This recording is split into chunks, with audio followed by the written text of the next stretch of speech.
हम लोगों ने जो टॉपिक कवर किया है, forms of business organisations, means if anyone wants to carry on the business, अगर बिजनेस करना चाहता है तो किस तरह का फॉर्म सेलेक्ट करेगा, किस तरह का बिजनेस ऑर्गेनाइजेशन सेलेक्ट करेगा।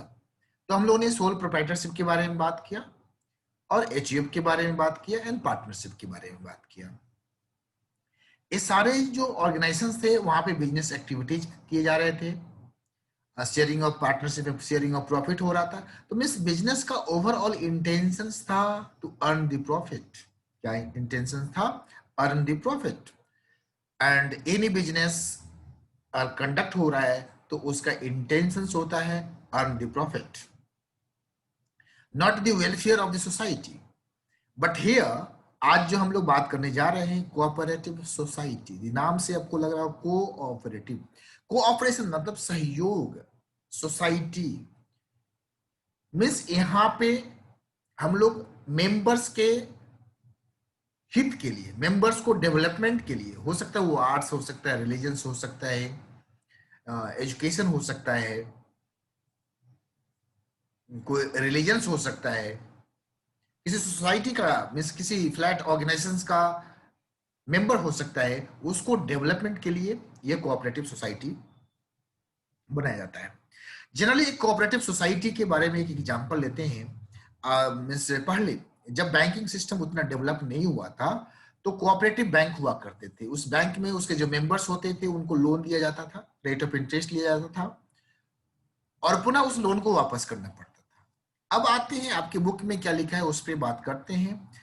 Cooperative is a form of organisation जी, जहां पे पर्सन जो होते हैं वॉलेंटरली मीन्स अपनी स्वेच्छा से एसोसिएट करते हैं, मतलब उसके साथ जुड़ जाते हैं। एक ऑर्गेनाइजेशन होता है फॉर्म्स ऑफ ऑर्गेनाइजेशन जहां पे लोग जो है पीपल्स हैं वॉलेंटरली अपनी इच्छा से एसोसिएट होते हैं। किस बात को लेके? Human beings on the basis of equality for promotions of an economic interest for themselves. Means ये लोग अपना इकोनॉमिक इंटरेस्ट, आर्थिक हित को डेवलप करने के लिए कोऑपरेटिव सोसाइटी बनाते हैं।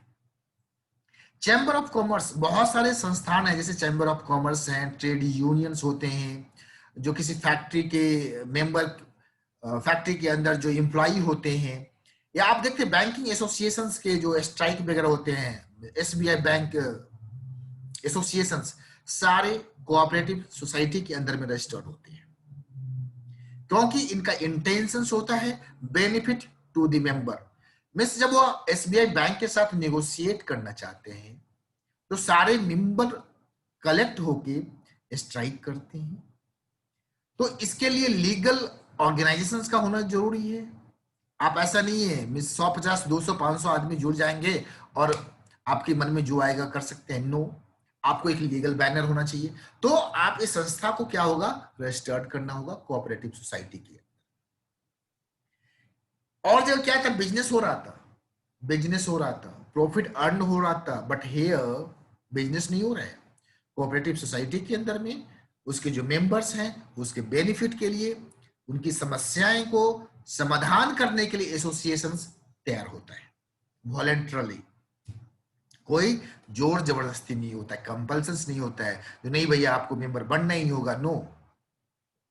अब आते हैं, आगे बढ़ते हैं। कोऑपरेटिव ऑर्गेनाइजेशन एक सोसाइटी होता है जिसका ऑब्जेक्टिव्स होता है। ऐसे मैं सारी बातें को कवर कर चुका हूं, बट आपकी किताबों में जो बात शब्द दिए हुए हैं उस वर्ड को भी हम चर्चा करें। ये सोसाइटी है जिसका ऑब्जेक्टिव्स है, जिसका उद्देश्य है क्या, प्रमोशंस। प्रमोशंस करने का मतलब होता है बढ़ावा देना, आगे ले जाना। Promotions of economic interest of its member. SBI trade union है तो एसबीआई के एम्प्लॉई के हित के लिए वह ऑर्गेनाइजेशंस काम करती है। Promotions of economic interest of its members in accordance with cooperative principles. Obvious सी बात है, कोई भी संस्था विदाउट प्रिंसिपल्स नहीं चल सकते हैं, सिद्धांत पे चलना होगा। और आगे बढ़ते हैं। ये कोऑपरेटिव का मतलब ही होता है वर्किंग टुगेदर, साथ मिलके काम करना। सारे मेंबर को हित चाहिए, सब मिलके एक दूसरे के लिए काम करते, working together for a common purpose. Working together cooperative society जैसे ही दिमाग में नाम आता है तो अपने को ये दिमाग में, जहन में पैदा करना होगा, working together for a common purpose. Common purpose क्या? अगर मान लीजिए इंप्लॉई को सैलरी हाइक करानी है, 10% डीए का भत्ता बढ़ाना है, तो क्या करेगा? स्ट्राइक किया मान लो, तो सारे को बेनिफिट होगा, कॉमन पर्पस है, सारे मेंबर का कॉमन पर्पस है। यह वॉलंटरी एसोसिएशन होता है। एंड वेलफेयर, जो पहले भी बात किए, वेलफेयर होता है यहां पे, welfare of the members. Welfare का मतलब होता है भलाई, मीन्स मेंबर की भलाई के लिए काम किया जाता है। मोटिव होता है यहाँ पे मेंबर को जितना से जितना ज्यादा बेनिफिट मिल सके। Working together, common purpose, voluntary association, welfare. अपने बुक अगर आप लोग रखे हैं तो इन पे अंडरलाइन करेंगे आप लोग। जितने भी शब्दों को हम आज फोकस कर रहे हैं कोऑपरेटिव सोसाइटी में, अगर बुक जो भी बच्चे रखे हैं तो अपने बुक को ओपन करेंगे, वर्किंग टुगेदर को अंडरलाइन करेंगे पेंसिल से, पेन से, जिससे भी अच्छा हो रही है। कॉमन पर्पस या मार्कर है तो मार्कर से मार्कर चलाएंगे। Voluntary associations, welfare of the members, welfare and protect their economic interest. Economic interest करने का मतलब फाइनेंशियल, हर मेंबर की कहीं ना कहीं वेलफेयर होना है, तो जो भी वर्किंग पीपल हैं उस संस्था से जुड़े हुए हैं तो उसको मैक्सिमम बेनिफिट, इकोनॉमिकल बेनिफिट कैसे ज्यादा से ज्यादा मिल सके ऑर्गेनाइजेशंस के द्वारा, उनका एक्सप्लॉइटेशन नहीं हो। देखिए पुराने जमानों में, आज से अगर हम 50 ईयर्स बैक या 25 ईयर्स बैक अगर जाते हैं, before the revolution of industrial revolutions, तो क्या था? लेबर क्लास का एक्सप्लॉइटेशन होता था, शोषण होता था, उसे प्रॉपर बेनिफिट्स नहीं दिए जाते थे। बट आफ्टर बहुत सारे एक्ट आए, फैक्ट्रीज एक्ट आया, एम्प्लॉय के लिए पीएफ एक्ट आया, पेंशन एक्ट आया, एंड वेजेज एक्ट भी है। तो इस तरह से एम्प्लॉइयों को बेनिफिट्स देने के लिए, and employ welfare compensation act, बहुत सारे एक्ट, सोशल एक्ट आए। फिर भी कहीं ना कहीं, कभी ना कभी, अगर एम्प्लॉय किसी इकोनॉमिक बेनिफिट से वंचित रह जाता है, उस ऑर्गेनाइजेशन वो नहीं प्रोवाइड कर पाती है जो उसका हक है, कानूनन हक है, तो यह कोऑपरेटिव सोसाइटी उसके लिए लड़ाई करता है। लड़ाई करने का मतलब गोली बंदूक बारूद से नहीं भैया, नेगोशिएशंस, स्ट्राइक करके उनके पास जो लेजिटिमेट मतलब कानूनन जो अधिकार है उसके दायरे में रह के वह संस्था के साथ निगोशिएशन करते हैं, वार्तालाप करते हैं और सारे मेंबर्स को सुविधा प्रोवाइड कराते हैं। Economic interest in the face of possible exploitations, ओ आगे लिखा हुआ है, मैं तो वन, मैंने अभी जस्ट एक्सप्लॉइटेशंस का बात किया, जो पुराने पहले हुआ करता था। पहले बहुत सारे वेलफेयर लेजिस्लेशन नहीं थे, तो लेबर का क्या होता था? एक्सप्लॉइटेशन होता था। या तो प्रॉपर हॉलीडे नहीं मिलता था, या कंटिन्यूअस वर्किंग आवर हुआ करता था। तो कानून आया नहीं भैया, इंडस्ट्रियल डिस्प्यूट एक्ट आया, उसके अंदर में कहता है जो 8 घंटे ही काम करने का, फैक्ट्रीज एक्ट में बोलता है कितने घंटे शिफ्ट होना चाहिए। ऐसा ना हो लेबर को एक्सप्लॉइट कर लिया जाए। In the middle man obsessed with the desire to earn greater profits. तो कभी कभी जैसे हम लोग अभी भी होता है, जो बहुत सारे लोग बाहर जाते हैं काम करने के लिए, कुवैत जाते हैं, तो बीच में जो मिडल मैन होता है वह एक्सप्लॉइट करता है, मीन्स उसको वहां पे कम सैलरी पे, और जो बीच का पैसा होता है वो खुद लेता है। तो possible exploitation at the hands of middle man.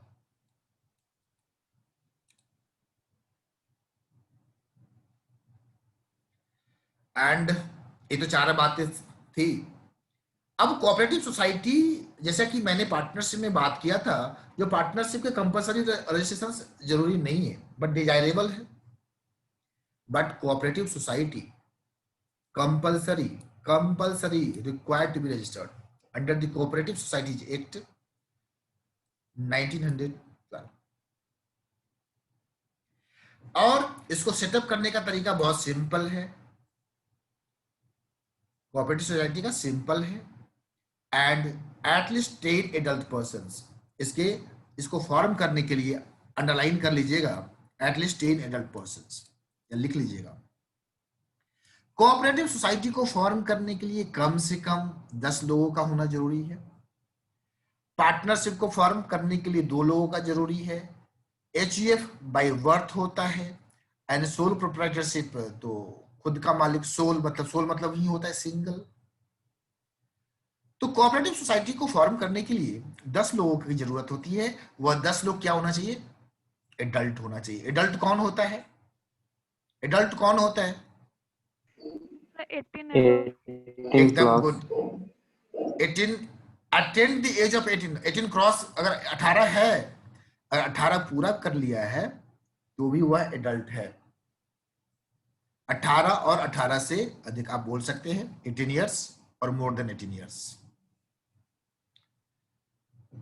And जो ये कैपिटल होता है, हम लोग देखिए कभी भी कोई संस्था बनेगी तो वहां पे मेंबर की बात होगी, कैपिटल की बात होगी। तो पैसा कौन देता है? यहाँ पे इसके जो मेंबर्स होते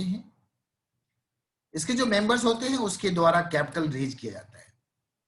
कोऑपरेटिव सोसाइटी में मिनिमम 10 एडल्ट मेंबर्स, इसके अलावे इसका जो कैपिटल होता है वह मेंबर के द्वारा रेज किया जाता है। मेंबर इसमें कंट्रीब्यूट करते हैं। Issue of shares and distinct legal identity, ये थोड़ा समझाना और समझना थोड़ा सा दोनों डिफिकल्ट है, बट बहुत ज्यादा डिफिकल्ट नहीं है। आप लोग थोड़ा सा ध्यान से सुनेंगे इस चीज को। आज मैं अकाउंटिंग क्लास में आप लोग सेपरेट लीगल एंटिटी का बात सुने होंगे। मिस बिजनेस और बिजनेस जो ओनर होता है वह दोनों सेपरेट होता है। लेकिन लीगली प्रोप्राइटरशिप के केस में बिजनेस ओनर और बिजनेस को अलग नहीं माना जाता है। जैसा कि हम लोगों ने देखा, पर्सनल लायबिलिटी क्रिएट हो जाता है।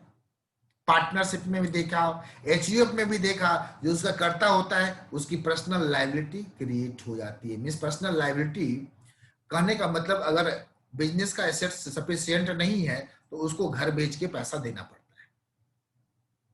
लेकिन कोऑपरेटिव सोसाइटी में ऐसा नहीं है, क्योंकि कोऑपरेटिव सोसाइटी रजिस्टर्ड हुआ, कानूनन प्रक्रिया में रजिस्टर्ड हुआ कोऑपरेटिव सोसाइटी एक्ट के अंदर में, और इसको एक कानूनन लीगल आइडेंटिटी मिल गया। मिस तो पर्सन जो होता है दो तरह का होता है, एक नेचुरल होता है, एक आर्टिफिशियल होता है। तो cooperative society artificial persons and एक लीगल एंटिटी उसको मिल गया। जब भी किसी को एक लीगल एंटिटी मिल जाएगा तो उसके मेंबर को एंड संस्था को अलग अलग नजरों से देखा जाएगा। यहाँ पे कोऑपरेटिव सोसाइटी की अगर कोई legal obligations means financial obligations आती है किसी भी कारण बस, तो मेंबर की जो लायबिलिटी है वह लिमिटेड है उतना ही अमाउंट तक, जितना अमाउंट तक वह कैपिटल कंट्रीब्यूट किया है, उससे ज्यादा उससे नहीं मांगा जाएगा। कानून कोर्ट भी नहीं बोलेगा जो भैया इतना पैसा का कमी आ रहा है तू दे दे, क्योंकि cooperative society is a legal entity separate from its member, दोनों अलग। अब सवाल उठता है, जो अगर कोऑपरेटिव सोसाइटी मान लीजिए जो उसके पास मींस फाइनेंशियल बर्डन बहुत हो गया, बहुत, तो वो पैसा कहां से आएगा? अगर cooperative society properly run operate नहीं करेगा तो इन दैट कंडीशंस वहां पे इंसॉल्वेंसी की बात आ जाएगी, संस्था बंद हो जाएगी। और आप लोगों ने अकाउंट्स में पढ़ा होगा, पेमेंट होगा एट द रेट ऑफ 40 पैसे, 50 पैसे, 60 पैसे, इंसॉल्वेंसी हो जाएगी। तो इस तरह से कोऑपरेटिव सोसाइटी के जो मेंबर्स होते हैं उनकी लायबिलिटी जो होती है वह लिमिटेड होती है। अभी तक हम लोग अनलिमिटेड के बारे में बात कर रहे थे, एचयूएफ में भी अनलिमिटेड, पार्टनरशिप में भी अनलिमिटेड, सोल प्रोप्राइटरशिप में तो अनलिमिटेड था ही, बट जैसे ही बात हो गया कोऑपरेटिव सोसाइटी तो सेपरेट लीगल एंटिटी के ग्राउंड पे इसकी लायबिलिटी लिमिटेड होगी। अब आते हैं फीचर्स। अब उसी बात को आगे देखिए, सारी बातें चर्चा कर चुके हैं, बस थोड़ा थोड़ा उस पर हम लोग वॉलंटरीली मेंबरशिप पहले भी बात की थी। वॉलंटरली मतलब इच्छा से, ऑप्शनल है, इसमें member free to join, free to join, जिसको भी आना है ज्वाइन करो, ज्वाइन करो, ज्वाइन करो, फ्री टू ज्वाइन, कोई कंपल्सन्स नहीं है। चलिए ठीक है, आगे चलते हैं। यहां पे एज पर द डिजायर लिखा है।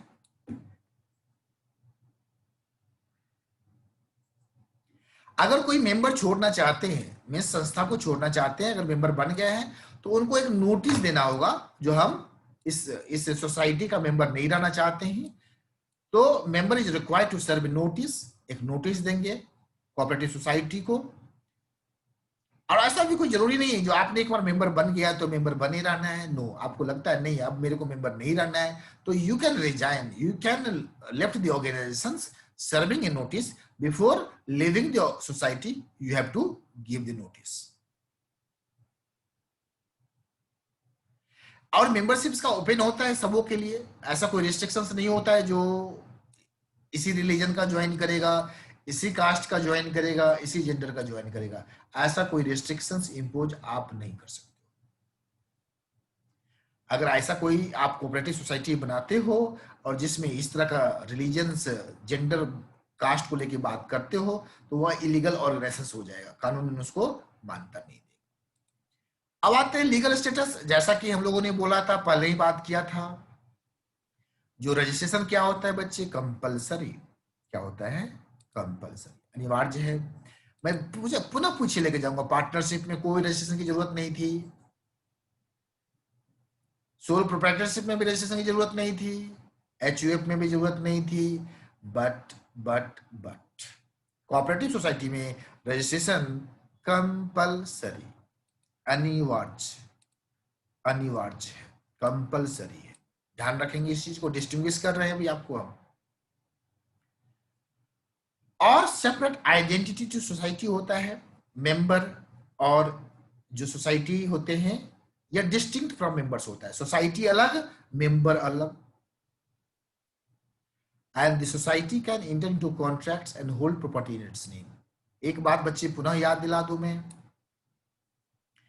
पार्टनरशिप फर्म के नाम पे कोई प्रॉपर्टी होल्ड नहीं कर सकता है, मींस लैंड एंड बिल्डिंग।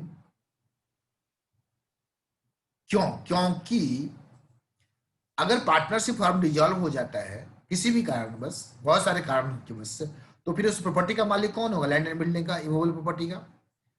तो वह पार्टनर के नाम में, मींस इंडिविजुअल नेम में रजिस्ट्री होता है।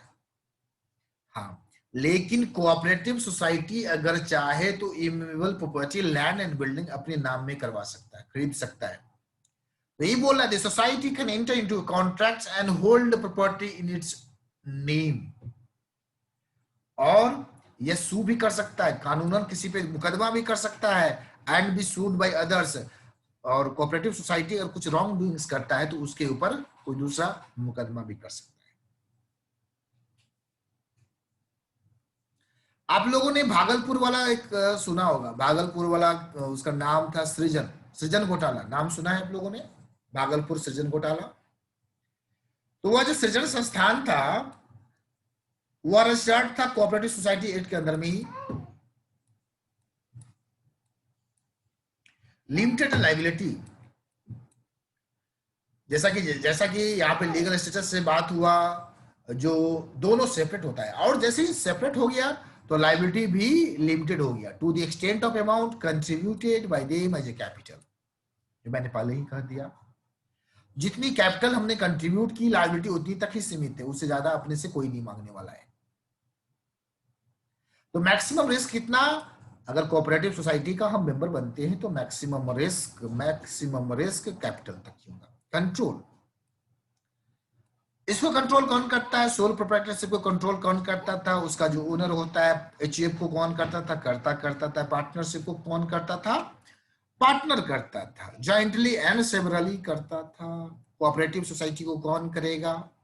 कोऑपरेटिव सोसाइटी को करेगा यह कोऑपरेटिव सोसाइटी की एक कमेटी होती है। कौन होती है? Managing committee. क्या होता है? Managing committee. एक मैनेजिंग कमेटी होती है जिसे कंस्टिट्यूट किया जाता है, मेंबर्स की एक मीटिंग होती है, उसमें मैनेजिंग कमेटी बनाई जाती है, और वह जो मैनेजिंग कमेटी होता है, इलेक्टेड मैनेजिंग कमेटी, उसे ही डिसीजंस लेने का अधिकार होता है। Decisions lies in the hands of elected managing committee. Clear?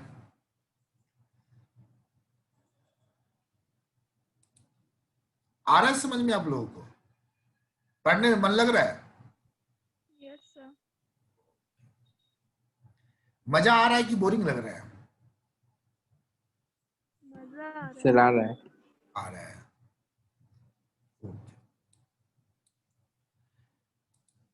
समझ में आ रहा है ना? याद रहता है ना? Yes sir. देखिए, हम जो Yes, sir. पढ़ाते हैं पूरी किताब की ही बात रहेगी एकदम। और वो बहुत ज्यादा इधर उधर हम, मेरी अगर मैं ऐसे भी बोलूं, किताब ना देख के खोल के बोलूं, ना खोल के बोलूं, बट आप कंफर्टेबल रहें, इसलिए मैं बुक आपके सामने रखता हूं। नहीं तो मैं क्यों ऐसा मैं बोल रहा हूं? क्योंकि हम लोगों ने कई एकेडमिक क्वालिफिकेशंस के बाद, कई प्रोफेशनल क्वालिफिकेशंस के एग्जाम को लिए पढ़ा, उसके बाद इसको लेके मतलब 15 सालों से हम लोग प्रैक्टिकल इस पे काम कर रहे हैं, किसी इंडस्ट्री, किसी ऑर्गेनाइजेशन क्लाइंट के लिए। तो नेचुरल सी चार्ज है जो 15 सालों में जितने भी परिवर्तन हुए और उन नजर के सामने से गुजरता रहता है, डे बाय डे चेंज होता है। तो इसीलिए हम लोग क्या है, जो प्रोफेशनल्स है, डे टू डे वर्क कर रहे हैं, तो अपडेटेड होते हैं। अब आते हैं सर्विस मोटिव। और day to day client advice चाहता है, सर मेरे को ये करना है, मेरे को एडवाइस दो। तो सारी बातों पे हम लोग चर्चा करते रहते हैं क्लाइंट के साथ, क्या करना है। किसी का इच्छा होता है, सर हमको प्रमोशंस करना है, ट्रस्ट हमको बनाना है, कुछ ऐसा करना है, कुछ वैसा करना है। तो सारे एंगल से हम लोग अक्सर रोज बात करते रहते हैं क्लाइंट के साथ। अब सर्विस मोटिव देखिए, सोल प्रोप्राइटरशिप, पार्टनरशिप, एचयूएफ, वहां पे हम लोग का मोटिव हुआ करता था बिजनेस एंड प्रॉफिट अर्न करना। But here the motive is service, not to earn the profit. Motive is service. Service to whom? Member. Cooperative society mutual help के लिए बनता है, और यहाँ पे मोटिव ऑफ सर्विस होता है। मोटिव, और अगर कोई एनी सरप्लस मीन्स कोई पैसा अगर जनरेट हो गया है अधिक, तो वह मेंबर के बीच में as a dividend bylaws जो बोलता है उसके हिसाब से बांट लिया जाता है। ये था फीचर्स। अब फीचर्स पे चर्चा कर लिए तो थोड़ा सा मेरिट्स के बारे में बात कर लिए, और फीचर से ही निकल के आएगा मेरिट्स। सारी बातों को चर्चा कर चुके हैं बहुत इन डेप्थ, तो हम अभी जो है पॉइंट बाय पॉइंट्स मेरिट्स पे बात करते हुए अपनी आगे बढ़ेंगे। आप देखिए, इक्वालिटी इन वोटिंग, भैया वोटिंग राइट है, सारे मेंबर को इक्वल वोटिंग राइट है, एकदम सिंपल सी बात है। लायबिलिटी एकदम लिमिटेड है, इस पे कोई बेटा लायबिलिटी लिमिटेड है, और इसका एग्जिस्टेंस स्टेबल होता है, क्योंकि यहाँ पे कानूनन इसका एस्टेब्लिशमेंट हो गया, रजिस्ट्रेशन हो गया है, कंपलसरी है, मेंबर अलग है, तो किसी मेंबर के आने और जाने से इसके संस्था पे कोई प्रभाव नहीं पड़ेगा। मीन्स ऑर्गेनाइजेशन, कोई मेंबर मर जाता है, डेथ हो जाता है, बैंकरप्सी हो जाता है, इंसैनिटी हो जाता है, कोऑपरेटिव सोसाइटी को कहीं से कोई इफेक्ट नहीं करता। लेकिन पार्टनरशिप में वैसा नहीं था, प्रोप्राइटरशिप में वैसा नहीं था। किसी पार्टनर के देहांत होने से पार्टनरशिप फर्म का तुम्हारे पास कोई काम नहीं है।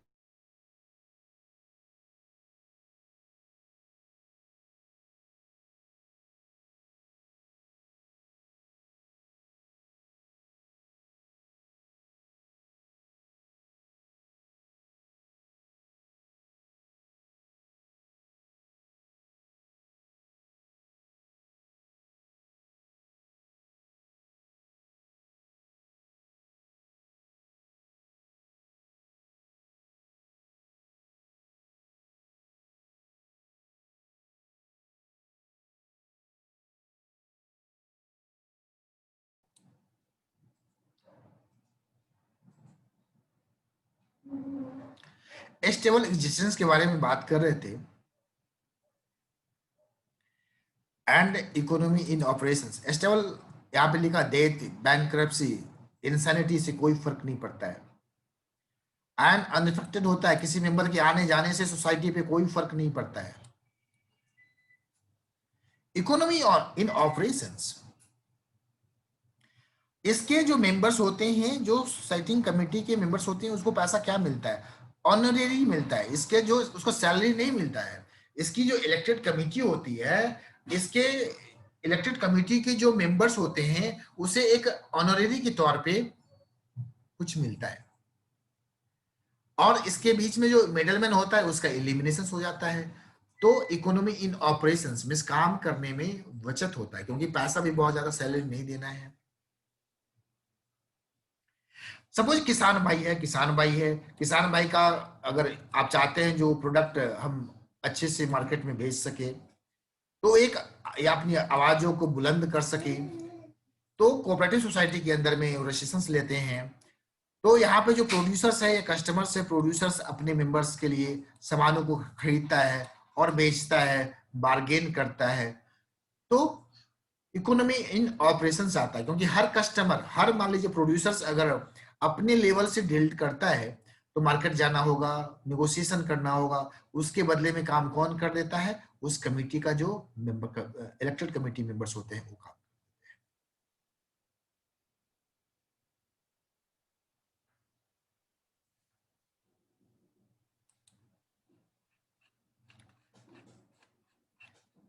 सपोर्ट फ्रॉम गवर्नमेंट, गवर्नमेंट चाहती है जो ऐसा सोसाइटी बने जो हमारा डेमोक्रेटिक कंट्री है, और इसे सब्सिडी भी दी जाती है इस सोसाइटी को, क्योंकि ओवरऑल गवर्नमेंट के पास responsibility, government has the responsibility to provide the basic infrastructures या जो फैसिलिटीज है to the people of India. और कोई सोसाइटी ऐसा फॉर्म करके अगर ऐसा कर रहा है, तो गवर्नमेंट उसको प्रमोट करती है, लगता है चलो भाई कहीं ना कहीं तो हमारे लिए ही काम कर रहा है। एंड ईज ऑफ फॉर्मेशन, इसको बनाना बहुत आसान है, बहुत सिंपल है, बहुत कॉम्प्लिकेटेड नहीं है। 10 मेंबर की जरूरत होती है, कुछ लीगल फॉर्मेलिटीज होती है, और कोऑपरेटिव सोसाइटी के द्वारा एक गवर्न होता है। ये मेरिट्स के बारे में बात थी। अब लिमिटेशंस के बारे में बात करते हैं। लिमिटेड रिसोर्स, क्योंकि इसके मेंबर्स जो होते हैं कैपिटल कंट्रीब्यूट करते हैं, बट बहुत मिनिमम कैपिटल कंट्रीब्यूट होता है इसके अंदर, क्योंकि नॉन प्रॉफिट, क्योंकि मेंबर जानता है इससे मेरे को तो क्या है, जो प्रॉफिट तो संस्था को होना नहीं है, और बहुत ज्यादा मेरे को पैसा इसमें आना नहीं है, तो कंट्रीब्यूशंस बहुत नॉमिनल अमाउंट होता है। तो कोऑपरेटिव सोसाइटी के पास जो रिसोर्स होते हैं कम होते हैं, मीन्स लिमिटेड होते हैं, सीमित मात्रा में होते हैं। और अगर हम ऐसे बात करें, अभी तक जितने भी organisation, sole proprietorship, partnership, HUF, तो ऐसे कंडीशंस में वहां पे जो मैनेजमेंट की इफिशियंसी होती है उससे बेहतर होता है कोऑपरेटिव सोसाइटी का। बट जब हम कंपनी से कंपेरिजन करते हैं, तो इनइफिशियंसी हो जाता है। ऑलवेज कोई भी जवाब क्या होता है ना, कंपेरेटिव, हम किससे कंपेयर कर रहे हैं, हम कंपेयर किससे कर रहे हैं।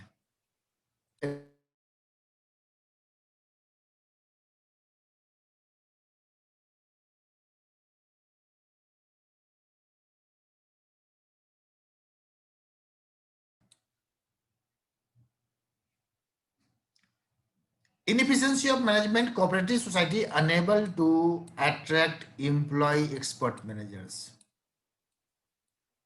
क्योंकि उतनी बड़ी फंडिंग नहीं होती है जो एक्सपर्ट मैनेजर्स को रखा जा सके, क्योंकि इनएबिलिटी टू पे हाई सैलरी। तो मेंबर क्या होता है, जो ऑफर करता है honorary service on A voluntary basis. Generally club वगैरह क्या होता है, सोसाइटी रजिस्टर्ड के क्लब की जो संस्थाएं होती है, कोऑपरेटिव सोसाइटी के अंदर में रजिस्टर्ड होता है, और इसके मेंबर्स जो होते हैं वो वॉलंटरली अपने वॉलंटियर करते हैं सर्विस को। और इसमें इस मेंबर के अंदर में क्या होता है, बहुत सारे मेंबर्स होते हैं, बहुत सारे मेंबर्स होते हैं, तो और मीटिंग होती है, उस मीटिंग में डिसीजंस लिए जाते हैं। तो यहाँ पे लैक ऑफ सिक्रेसी होता है, कोई भी बात मीन्स कोई भी मैटर जो है सो सीक्रेट नहीं रहता है, वह डिस्क्लोज हो जाता है।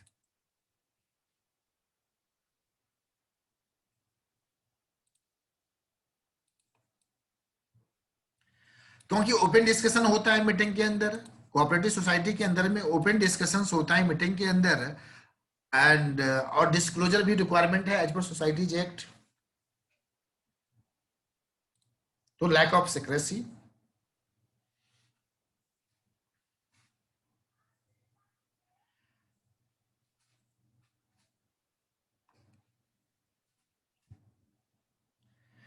कोऑपरेटिव सोसाइटी पे गवर्नमेंट का कंट्रोल होता है।